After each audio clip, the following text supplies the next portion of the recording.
नमस्कार, वक्त हुआ है मसला का और मैं हूं आपके साथ गौरव राजेंद्र। पीएम नरेंद्र मोदी 14 अप्रैल को हरियाणा की धरा पर प्रदेश की जनता को एयरपोर्ट, बिजली उत्पादन और संयंत्र सहित अनेक सौगातें देंगे। भाजपा सरकार समाज के कल्याण के लिए ऐतिहासिक फैसले ले रही है, तो वहीं आपको बता दें कि सरकार ने बेरोजगारों और किसानों को तोहफा देकर आमजन का दिल जीता है। आज सरकार की नीतियों से जनता संतुष्ट नजर आ रही है, ऐसे प्रवक्ता लोग कह रहे हैं, नुमाइंदे कह रहे हैं सरकार के। प्रदेश की डबल इंजन की सरकार में किसी वर्ग को कोई परेशानी नहीं है और न ही आने दी जाएगी। जनसंपर्क कार्यक्रम में कई लोगों ने परिवार पहचान पत्र, वृद्धावस्था पेंशन के साथ साथ हरियाणा सरकार ने अग्निवीरों के लिए बड़ा ऐलान किया है। सीएम नायब सैनी ने सोशल मीडिया प्लेटफॉर्म एक्स पर एक अहम फैसले की जानकारी देते हुए बताया कि अग्निवीर योजना के तहत सेवा दे चुके युवाओं को राज्य में सरकारी नौकरियों में आरक्षण का लाभ दिया जाएगा। इस सिलसिले में रविवार को पंचकुला में मुख्यमंत्री की अध्यक्षता में एक उच्च स्तरीय समीक्षा बैठक बुलाई गई थी। बता दें कि सीएम नायब सैनी ने बताया कि हरियाणा सरकार ने राज्य पुलिस की भर्ती में अग्निवीरों के लिए 20% आरक्षण का प्रावधान किया है। तो वहीं इसके साथ ही वन विभाग की फॉरेस्ट गार्ड भर्ती, जेल विभाग की जेल वार्डन भर्ती और खनन विभाग की खनन गार्ड की नौकरियों में भी अग्निवीरों को 10% आरक्षण दिया जाएगा। लेकिन मसला में सवाल ये कि जिस तरीके से जब से हरियाणा में नायब सैनी की सरकार के रूप में शपथ ली थी, और ऐसे में क्या विकास की गति तीव्र हुई है, क्या विकास को एक नई रफ्तार हरियाणा प्रदेश के भीतर मिली है, इन सब मसले को टटोलने के लिए यहाँ पर चर्चा करेंगे। और जिसके लिए विकास के मसले पर वार पलटवार भी यहाँ पर देखने को मिल रहे हैं। क्या वाकई में धरातल पर समीकरण विकास की रफ्तार के दिखाई दे रहे हैं, इसको लेकर समझने की कोशिश करेंगे। चूंकि लगातार नए आयाम, नए कीर्तिमान विकास के क्षेत्र में प्रदेश के भीतर रचे जा रहे हैं। प्रदेश के सरकार के नुमाइंदे लगातार यही दावे बड़े बड़े मंचों से करते नजर आ रहे हैं। समझने की कोशिश करेंगे। एक पैनल हमारे साथ जुड़ेगा, उनसे समझेंगे, चर्चा करेंगे।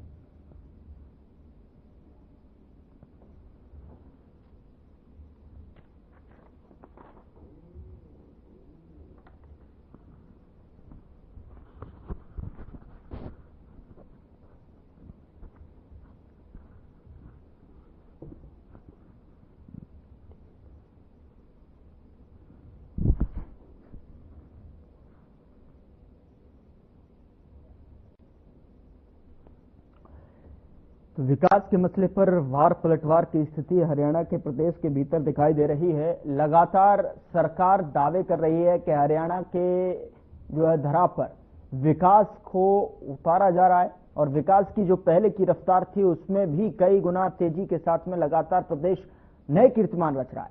उसको लेकर लगातार दावे किए जा रहे हैं, लेकिन विपक्ष सवालिया निशान खड़े करते हुए नजर आ रहा है, प्रश्न चिन्ह लगाते हुए नजर आ रहा है। जिस तरफ एक तरफ तो प्रदेश की सरकार नॉन स्टॉप वादे को पूरा करते हुए नजर आती है, नॉन स्टॉप वादे की बात करती है, नॉन स्टॉप सरकार की बात करती है कि ये सरकार नॉन स्टॉप सरकार है। और ऐसे में दूसरी तरफ विकास को लेकर और नॉन स्टॉप को लेकर विपक्ष कहीं ना कहीं फुल स्टॉप करार देता है। ऐसे में सत्ता पक्ष की तरफ से नॉन स्टॉप का वादा, दावा और इस वादे पर जो दावा है उस पर मुहर लगाते हुए विपक्ष कहीं ना कहीं इसको फुल स्टॉप करार दे रहा है। लेकिन इस पर जो गहमागहमी है, जो सियासी पारा चढ़ा हुआ है, वो यहां समझने की कोशिश करेंगे। दूसरी तरफ क्या वाकई में हरियाणा में एक नई गति विकास को मिलती हुई नजर आ रही है या नहीं, इसको समझने की कोशिश करेंगे। क्या नए आयाम जो रचे जा रहे हैं विकास के क्षेत्र में, या योजनाओं की सौगात जो प्रदेश सरकार देती नजर आ रही है अपने मैनिफेस्टो के लिहाज से अगर बात की जाए, जो मैनिफेस्टो उन्होंने जारी किया था, चाहे वो पर्ची खर्ची की बात हो, लगातार बड़े मंचों से बड़े बड़े दिग्गज नेता कहते नजर आए, उसका जिक्र करते नजर आए, उस पर समझने की कोशिश, मसले पर बातचीत करने की कोशिश करेंगे बुद्धिजीवियों से। पैनलिस्ट हमारे साथ होंगे सरकार के प्रवक्ता के तौर पर। अब से कुछ देर में पर्ची खर्ची का जिक्र हो, चाहे वो योजनाओं का जिक्र हो जो मैनिफेस्टो में सरकार ने अपने चुनाव के दौरान यहां दिया था प्रदेशवासियों को, जिसके बदौलत सत्ता में काबिज हुई भारतीय जनता पार्टी, विकास को नई गति देने का जो वादा कर रही है, जो दावा उनका, क्या धरातल पर भी उसमें रफ्तार दिखाई दे रही है? समझने की कोशिश। मसला में चर्चा की शुरुआत करते हैं और चर्चा में हमारे साथ जो है पैनलिस्ट जुड़े हुए हैं प्रवक्ता के तौर पर। उनका परिचय मैं आपके साथ करा देता हूं। राजवीर रोहिला जी हमारे साथ जुड़ रहे हैं भारतीय जनता पार्टी की तरफ से, बहुत स्वागत है सर आपका। और नीरज गुप्ता प्रवक्ता कांग्रेस की तरफ से हमारे साथ जुड़ रहे हैं, बहुत स्वागत है सर आपका भी। और वीरेंद्र शर्मा प्रवक्ता आम आदमी पार्टी के तौर पर हमारे साथ जुड़ रहे हैं, बहुत स्वागत है सर आपका भी। मसला के भीतर और चर्चा की शुरुआत करते हैं। राजवीर जी, मैं आपसे शुरुआत करूंगा। विकास की गति को नए आयाम तक ले जाने के लिए जो वादे और दावे सरकार और सरकार के नुमाइंदे, बड़े बड़े दिग्गज नेता जो है बड़ी मंचों से करते नजर आ रहे हैं, क्या उसकी धरातल से सरोकार नजर आते हैं? क्योंकि लगातार सवालिया निशान जो है विपक्ष यहां पर खड़े कर रहा है। अब लेकिन दूसरी तरफ जिस तरीके से अग्निवीरों को सहूलियत देने के नाम पर जो योजना का ऐलान किया गया है कि 20% आरक्षण दिया जाएगा और अलग अलग कैटेगरी में 10% का आरक्षण यहां पर बीते दिनों देखने को मिला। ऐसे में प्रधानमंत्री नरेंद्र मोदी की भी चुनाव जो है अब एक रैली है और ऐसे में वहां पर कहा जा रहा है कि वो बड़ी सौगात दे सकते हैं, क्या कहना चाहेंगे? जी नमस्ते, मेरे प्रवक्ता साथियों को मेरी राम राम और आपके दर्शकों को भी मेरी राम राम। मेरे गुप्ता जी काफी दिनों बाद ब्लैक एंड व्हाइट दिख रहे हैं, इनका अभी स्वागत है। तो गौरव जी, विकास एक जी सतत चलने वाली प्रक्रिया है। सरकार कोई भी रहे, भारतीय जनता पार्टी की सरकार पिछले 5.5 साल से है हरियाणा में, उससे पहले भी सरकारें रही है, उससे पहले भी सरकारें रही है। तो विकास का कोई पैमाना नहीं होता, विकास का पैमाना जनता होती है। जनता आपको समर्थन देती है तो आपकी जो नीतियां उस पर मोहर लगाती है। आप ये जो हमारी ट्रिपल इंजन की सरकार जो नॉन स्टॉप हरियाणा में जो चल रही है, माननीय नरेंद्र मोदी जी के नेतृत्व में, माननीय नारायण सैनी जी के नेतृत्व में, और जो हमारी लोकल बॉडीज की जो हमारी सरकारें हैं, तो आप ये मान के चलिए कहीं ना कहीं हम लोग जनता को समर्पित हैं और जनता हमें तीसरी बार लेके आई है सत्ता में। तो ये छोटी बात नहीं होती, क्योंकि भारतीय जनता पार्टी का रहता है कि भाई हम लोग बड़ी ग्राहकों पर बड़ी मेहनत करते हैं हम लोग, और वो ग्राहकों पर मेहनत और जनता के दिलों में जगह बनाना, ये चीजें बातें हो जाती है तो सरकार बन जाती है। तो इतनी की बात है। और नई बात है, अभी जो मुख्यमंत्री जी ने बजट पेश किया था 2,15,000 करोड़ का, तो ये बजट अपने आप में बहुत ही कहानी कहता है, क्योंकि जब कांग्रेस की सरकार थी तो कितने 1,000 करोड़ का बजट था। तो ये सारी चीजें धरातल पर दी गई है। 80 कॉलेज जो हमने बनाए हैं, इसमें 30 कॉलेज महिलाओं के लिए, 20 किलोमीटर पर एक कॉलेज का हमारा वादा था। और जो हॉस्पिटल जो बन रहे हैं, जो अभी मॉडल फैसिलिटी जो स्कूल हम जो बनाने जा रहे हैं, PMC स्कूल जो बनाने जा रहे हैं, तो ये जनता के लिए ये चीजें बहुत महत्व रखी है आने वाले समय में। और जो इंफ्रास्ट्रक्चर में जो भारतीय जनता पार्टी की सरकार ने काम किया है वो ऐतिहासिक है, क्योंकि आप मान के जब भी भारतीय जनता पार्टी की सरकार जो आती है तो लोगों में चर्चा रहती है कि भाई ये लोग सड़क नाली गली का बड़ा ये काम करते हैं इन चीजों में। तो वो हमने सर्वांगीण विकास के लिए मुख्यमंत्री जी लगातार समर्पित है। अब तक 3 लाख लोगों से वो संत कबीर कुटीर में मिल चुके हैं। कोई भी छोटी मोटी समस्या लेके जाता है तो उसे फेस टू फेस होकर मिलते हैं। ये नहीं है कि उन्हें इंतजार करना पड़ता है। रात के 1-1 बजे तक उन्होंने जनता की समस्याओं की सुनवाई की है और लगातार जहां कहीं भी वो जाते हैं, रास्ते में कोई मिल जाता है जी। तो कहीं ना कहीं हमारी जो सरकार है वो चौधरी की सरकार नहीं है, वो जिम्मेवारी की सरकार है जिसे मुख्यमंत्री जी लीड कर रहे हैं। और उनके साथ हमारा पूरा मंत्रिमंडल, पूरे जनसेवक जो भी है, जनप्रतिनिधि। तो ये दर्शाता है कि कहीं ना कहीं 24/7 हम लोग जनता को समर्पित हैं और उसी का रिजल्ट है कि बार बार जनता हमें ला रही है। जी ठीक है।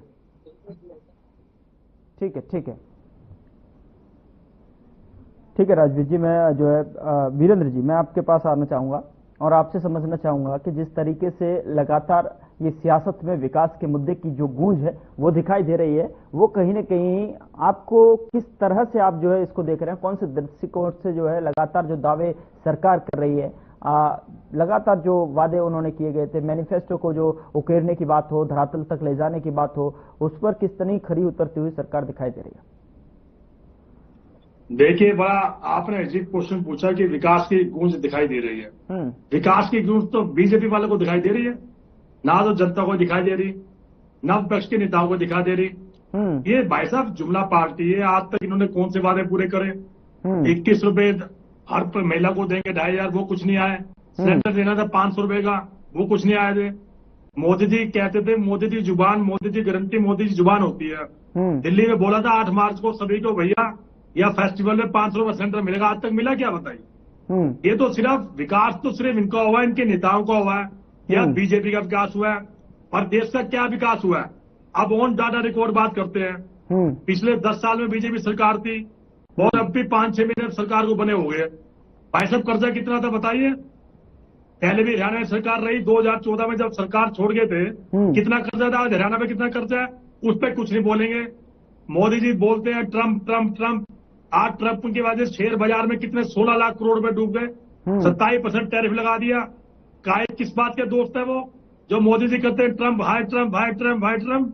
क्या हो भाई, ट्रंप ने तो आईना दिखा दिया अपना, आप भी करो कार्रवाई। आज 16 लाख करोड़ रुपए। देखिए एक और बड़ी दिलचस्प कहानी है, आज ही जनता के 16 लाख करोड़ रुपए डूबे और आज ही टैरिफ बढ़ा दिया। एलपीजी का सिलेंडर 50 रुपए बढ़ा दिया। बताइए, डीजल पेट्रोल पे केंद्र ने बढ़ा दिया। अब इसका इम्पैक्ट आने वाले देखने को आपको स्टेट में मिलेगा। महंगाई बढ़ाते जा रहे हैं तो कहां विकास कर रहे हैं। विकास तो अपना कर रहे हैं। देश को 75 साल हो गए आजाद हुए। 75 साल में पिछले प्राइम मिनिस्टर कहीं रहे, बीजेपी के रहे। देश पे कितना कर्जा था, 55 लाख हजार करोड़ रुपए। आज कितना है, 205 लाख करोड़ रुपए। उस पर कुछ नहीं बोलेंगे। सिर्फ देखिए इनकी सरकार बन गई, जनता इनके ठगे वादे में ठग गई। ना सिलेंडर मिलेगा, अब ना ही आप बहनों के खाते में 2,500 रुपए आएंगे। बहने के खातों में 2,500 रुपए के लिए इतने इम्प्लीकेशन कर दिए, शायद उनमें से हरियाणा की 2-3% महिलाएं लाभ ले पाएंगी। ना बुढ़ापा पेंशन बढ़ी। इन्होंने वादा किया था गांव में हर लड़की को स्कूटी दी जाएगी, वो स्कूटी नहीं मिली। सिर्फ झूठे वादे पूरे कर रहे हैं। कोई रोजगार में बढ़ोतरी नहीं। बताइए कौन सा रोजगार में बढ़ रही। एक सिर्फ कोर्ट के ऑर्डर में 25,000 कर्मचारियों की भर्ती है, उसके बाद कौन सी भर्ती करे बताइए। बिना पर्ची बिना खर्च का जिक्र तो बड़ी मंशा से किया जा रहा है लगातार। 6 महीने आप गुजर गए, कौन सा स्मार्ट सिटी बनाया बताइए। और बल्लभगढ़ से मेट्रो का वहां गुड़गांव का वादा था, वो सिर्फ बातें देखेंगे। 10 साल में पहले वादा हुआ था बल्लभगढ़ से मेट्रो जाएगी, वो तो पूरा नहीं हुए। अब 5 साल इनको फिर मिल गए, फिर देखते हैं कब तक वादा पूरा करेंगे। कौन सा मेडिकल कॉलेज खोला है, रही हिसार एयरपोर्ट की, वो पिछले 10 साल में इनकी सरकार थी। ये काम तो पिछले 10 साल में भी कर सकते थे। अब कोई काम दिखाने के लिए चाहिए तो चलो हिसार से यात्रा शुरू कर देते हैं, उसको दिखाएंगे हिसार पे एयरपोर्ट कर दिया। वो कांग्रेस के समय का है, वो एयरपोर्ट है। हमारी सरकार बदल गई थी तो उन्होंने उसमें कोई संज्ञान नहीं किया। पिछले 10 साल से उसका परिचालन रोके रखा। 10 साल में सेंटर की सरकार थी, 10 साल इनकी सरकार थी। बताइए 10 साल से क्यों नहीं हवाई जहाज उड़ा वहां से, एक भी हवाई जहाज उड़ा तो बताइए। अभी क्यों? सिर्फ ये जनता को बरगलाते हैं और कुछ नहीं करते हैं, धर्म की राजनीति करते हैं। ठीक है, मुद्दों से हटाने के लिए कभी वक्फ बोर्ड का बहाना, धर्म के आधार पर जनता को असली मुद्दों से भटकाते हैं। जनता तरस रही है। ठीक है नीरज जी। राजवीर जी, एक छोटी सी प्रतिक्रिया। वीरेंद्र जी मैं आपके पास आ रहा हूँ, बताएं। स्थापना दिवस मनाएगी या देखेंगे नरेंद्र मोदी आ रहे हैं हरियाणा में। चलिए ठीक है, पिछले 10 साल के बजट देख लो, अब के बजट देख लो। हरियाणा को कोई स्पेशल पैकेज मिला तो बताइए। पहले मनोहर सरकार इकट्ठा रही और मैं इनके जो माननीय मुख्यमंत्री की इतनी तारीफ कर रहे थे, 12 बजे जागते हैं, 1 बजे जागते हैं। भैया उनको तो कुछ पता नहीं, वो तो रिमोट कंट्रोल है। जो अधिकारी डाटा दे देते हैं वही पढ़ देते हैं। वो तो पिछले बजट सेशन में देखा नहीं। ठीक है, राजवीर जी कुछ कहना चाह रहे हैं। ठीक है, एक छोटा सा कमेंट राजवीर जी से लेता हूं। कुछ कह रहा था, जबकि हुड्डा साहब ने टोका तो सारी पोल हवा में खुल गई। ठीक है राजवीर, कहने कुछ सरकार नहीं, जनता इनके सरकार छोड़ रही है। लेकिन मैं फिर भी इनसे कह रहा हूँ, हम विपक्ष इनके साथ है, अपने वादे पूरे कीजिए। ये बताइए, ये डिबेट छोड़ के जाने से कुछ ना, जाने से पहले बताना भाई 2,500 रुपए कब आएंगे। ठीक, ये बता के जाना। जवाब ले लेते हैं, 500% कब मिलेगा ये बता जाना। कोई बहाना मत रह जाना कि अभी कर रहे हैं, करेंगे। या ये बताओ जब 2027 का इलेक्शन, 2029 का इलेक्शन आएगा, या बाद में करोगे, वो भी बता के जाना। कोई टाइम। चलिए ठीक है, एक प्रतिक्रिया ले लेते हैं। वो कुछ कहना चाह रहे हैं, जवाब देना चाह रहे हैं, फिर उसके वीरेंद्र जी के पास जाएंगे। ठीक है, नीरज जी की बस यही प्रॉब्लम है कि ये रुकते नहीं, इनका वो बटन वाला मामला गड़बड़ हो जाता है।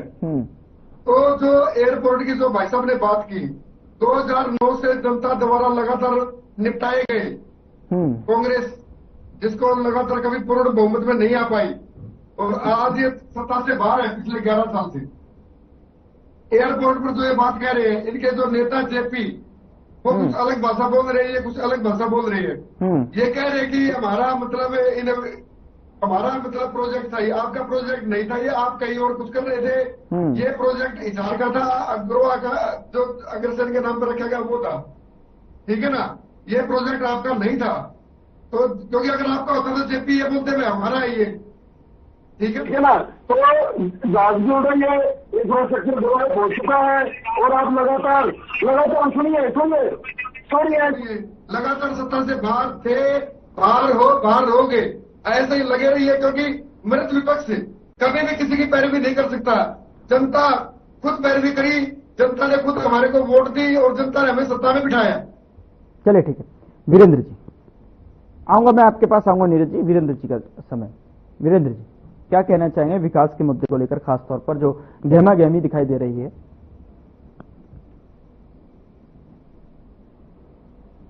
कि जनता को, दोनों प्रवक्ता साथियों को आपको नमस्ते करते हुए अपनी बात से बात करता हूँ। देखिए, विकास भी निश्चित तौर पे विकास जो होता है, विकास एक निरंतर सतत प्रक्रिया है, कंटिन्यूस प्रोसेस है। तो चाहे पूर्व में सरकारें रही हो या अभी प्रेजेंट की सरकार हो, कुछ चीजें ऐसी होती हैं जो निरंतर चलती रहती हैं और किसी ना किसी रूप में कहीं ना कहीं कोई ना कोई प्रोजेक्ट या कोई चीजें ऐसी विकास के रूप में चलती रहेंगी और चलती रही है। लेकिन मायना ये है कि भारतीय जनता पार्टी के लोग जिस तरह से छोटी छोटी चीजों को प्रोपगेट करते हैं, बढ़ा चढ़ा करके जो पेश करते हैं, जो हर चीज को इवेंट मैनेज करके और उसको अपने लिए बुलाने का काम करते हैं, वो बड़े दुर्भाग्य की बात है। पूरे राजनीतिक कल्चर में इस तरह का इन्होंने पूरे हिंदुस्तान में ये एक एनवायरमेंट पैदा कर दिया कि सरकार के पैसे से किस तरह से लूट मचाई जाए और किस तरह से अपनी ब्रांड को चमकाया जाए, वो लोग ये करने जा रहे हैं। और पिछले कई सालों से इन्होंने पूरे देश का पैसा इसमें वेस्ट किया है। अब ये कह रहे हैं, मैं राजवीर रोहिला जी का सम्मान करता हूँ, अच्छे साथी हैं, लेकिन इनका भी एक मजबूरी है कि अपना पक्ष रखेंगे पार्टी का। तो विकास के मायने और जनता के अंदर संतुष्टि अगर पैदा होती है और जनता अगर उसका आईना है, तो सबसे पहले तो विधानसभा इलेक्शन में विपक्ष को ज्यादा वोट मिले हैं और पक्ष को कम मिले हैं, और किसी वजह से इनके समीकरण ऐसे बने कि सत्ता हासिल करने के लिए वहां तक पहुंच गए। लेकिन अदरवाइज अगर विपक्ष का वोट देखें तो इनसे ज्यादा है। अगर इनको अंतरात्मा की आवाज सुने तो ये मानेंगे कि विपक्ष ने इनको वोट 60% लोगों ने इनको वोट नहीं किया। दूसरा, इनके 10 मंत्रियों को हरा करके भेजा, उससे साबित होता है कि हरियाणा प्रदेश की जनता इनसे आहत थी, इनको वोट नहीं करना चाहती थी। उसके बाद में निगम चुनाव के अंदर 60% लोगों ने वोट ही नहीं किया। तो ये क्या दर्शाता है? ये सरासर ये फेलियर दिखाता है कि किसी भी राज्य का, किसी भी इलेक्शन कमीशन का, अगर वहां के लोग 60% लोग वोट नहीं करते तो वहां का फेलियर है। इसमें आप अपनी सीट थपथपा नहीं सकते, 60% लोगों ने वोट ही नहीं किया। उसके बाद जिस प्रदेश की आबादी 80% आबादी को बीपीएल में डाल देते हैं, बड़े दुर्भाग्य की बात है। अब ये बीपीएल को हटाने जा रहे हैं, बीपीएल को कम करने जा रहे हैं। तो हम पहले भी ये कहते थे, बेनिफिशियरी क्रिएट करने जा रहे हैं ये लोग, और ये चीटिंग करेंगे, ये हरियाणा प्रदेश की जनता से लूट करेंगे, धोखा करेंगे, फ्रेब करेंगे, और वही इन लोगों ने किया। अब इसके बाद में जो 80% आबादी जिसकी मैं बात कर रहा हूँ गौरव जी, वो आबादी के लिए इन्होंने क्या किया, पैमाने वो भी होते हैं, मैं बता देता हूँ आपको। बीपीएल कार्ड बनाए, उसके बाद अब बीपीएल कार्ड धारकों को एफआईआर का डर दिखा करके उनको कम करना, उनको काटना, ये जघन्य अपराध ये लोग करेंगे। और गुमराह किया इन्होंने और षड्यंत्र किया, और ये फोर्जरी, अब इसको चीटिंग कुछ भी कह रही थी हरियाणा प्रदेश की जनता के साथ, सरेआम इन लोगों ने धोखा किया। उसकी जिम्मेवारी कौन लेगा? किसने वो फर्जी कार्ड बनाए, बीपीएल किसने बनाए, उनके कौन अधिकारी थे, किस किस तरह से ये काम हुआ, ये जवाब दे। उसके बाद बिजली का बिल, जैसे ये सरकार में आए, अरविंद केजरीवाल जी की सरकार ने पंजाब और दिल्ली और बिजली का बिल जीरो करने का काम किया, और इन लोगों ने देख लीजिए इन्होंने क्या किया, 50-25 पैसे पहले बढ़ाए और 25 पैसे और बढ़ाए, और जनता की जेब पे डाका डालने का काम इन लोगों ने किया। क्या इसको विकास कहेंगे? इसके इनके पूर्व प्रवक्ता कह रहे थे कि हमने कनेक्शन बढ़ाए, लाइन लोड कम किया, नए कनेक्शन पैदा किए, कोई प्लांट नहीं लगा, तो खर्चा कहाँ से हुआ इनका? उसके बावजूद बिजली के बिल को बढ़ा रहे हैं, जनता पे डाका डालने का काम किया। एल जो इनकी जो एक एजेंसी थी NKL, उसमें जो लोग इन्होंने भर्ती किए थे, विधानसभा में बिल लेकर के आए, उसके बाद ये अपने बिल से मुकर जाते हैं और कहते हैं कि अब वो 5 साल से जो साथी काम कर रहे हैं उनको हटाया जाएगा। 1.25 लाख इन्होंने बैकडोर से भर्ती की है, और अपने इलेक्शन में बेनिफिट उठाने के बाद अब उन लोगों को उनके रोजगार खत्म करने का ये काम करेंगे। क्या इसको विकास कहते हैं? उसके बाद हरियाणा प्रदेश के अंदर भ्रष्टाचार का क्या हाल है वो आप देख लीजिए। कोई डिपार्टमेंट अछूता नहीं है, रजिस्ट्री डिपार्टमेंट देख लीजिए, सहकारिता डिपार्टमेंट देख लीजिए, जहां भी पैसे का लेन देन, प्रॉपर्टी का लेन देन होता है, सभी जगह भ्रष्टाचार का बुरा हाल है। सुरक्षा के मामले में हरियाणा प्रदेश में कितने सरेआम हत्याएं होती है, लूट डकैती, महिलाओं के 100 दिन प्रतिदिन कितने अपराध बढ़े हुए ये बता दीजिए। स्कूलों का क्या बुरा हाल हरियाणा प्रदेश के अंदर, हाईकोर्ट ने को जुर्माना लगाया, स्कूल बंद कर दी, 5000 स्कूल को बंद करिए, क्या स्कूल डेवलपमेंट कहते हैं। उसके बाद में महंगाई के मामले में आप देख लीजिए, तेल के क्या रेट है, चावल के क्या रेट है, बाकी जो रोजमर्रा के जो जीवन की उनके क्या रेट है, सिलेंडर का क्या रेट है, कभी ये कपड़े उतार के घूमते थे, आज ये डीजल पेट्रोल का क्या भाव है। तो कोई भी ऐसा जो 80% आबादी को छूता हो कोई काम इन लोगों ने नहीं किया। महिलाओं को 2100 रुपए देने की बात कही थी, उसको भी अभी नजरअंदाज करने जा रहे हैं। तो कौन सा काम किया इन्होंने युवाओं के लिए, महिलाओं के लिए, किसानों के लिए, सड़कों का बुरा हाल है। तो कोई, मैं इसको मानता नहीं कि विकास है। विकास किया है तो इन चुनिंदा लोगों का किया है, जो एयरपोर्ट के नाम से 4 द्वारी को उसमें बड़ा घोटाला किया, पैसे खा गए, वो विकास हो सकता है। चलिए ठीक है, मैं ले लूंगा जो है आपके सवाल का भी जवाब। लेकिन नीरज जी क्या कहना चाह रहे थे आप? जो है आप अपनी बात को कंप्लीट कीजिए, फिर मैं जो है आप दोनों के सवालों का जवाब राजवीर जी देंगे। वीरेंद्र जी कंप्लीट कीजिए, समय रहते। हमारा तो एक भी दफ्तर नहीं है। और देखिए विकास इनका हुआ, सही बात कही है, सड़कों का विकास देखिए, कहीं कोई विकास नहीं हुआ। और देखिए फरियाद नगर निगम में पिछले कार्यकाल में 200 करोड़ का घोटाला उजागर हुआ था।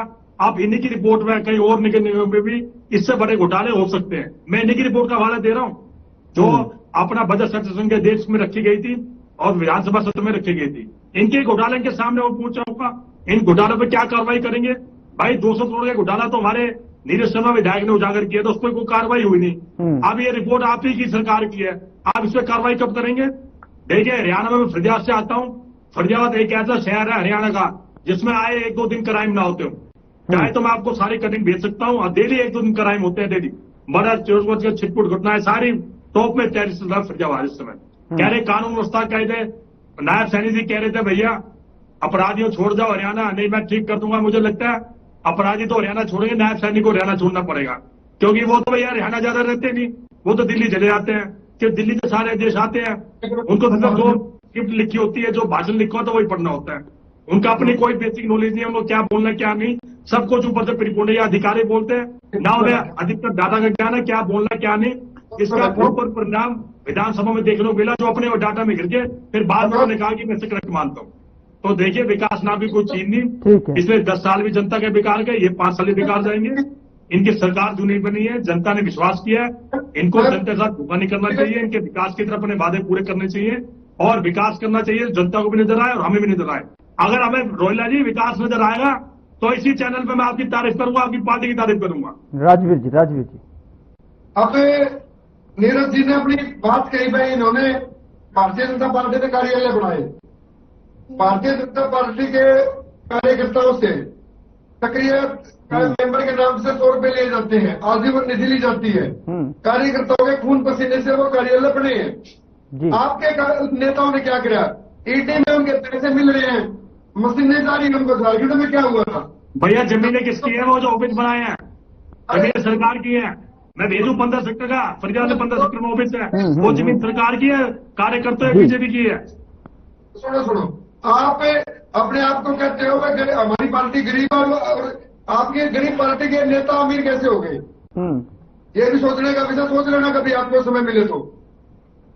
जब आपके नेताओं को हजारों करोड़ की संपत्तियां पाई जाती है, वो कहां से आती है? वो इसी गरीबों का खून लुटा हुआ है, वो दुस्सा हुआ है गरीबों का। आप लोगों ने 17 साल में कुछ नहीं किया, सिर्फ सिवाय अपना घर भरने के। मोदी जी मोबाइल पे आप डिबेट कर रहे हो ना, कांग्रेस सरकार की देन है, और आपके नेता एम्स में जाते हैं, एम्स भी सरकार की देन है। आपके बड़े बड़े नेता एम्स से ही ऊपर गए हैं, एम्स में इलाज कराते रहते हैं, वो एम्स भी सरकार की देन है। और जिस हवाई जहाज का नाम लेते हुए एयरपोर्ट पर उड़ता है वो भी सरकार की देन है।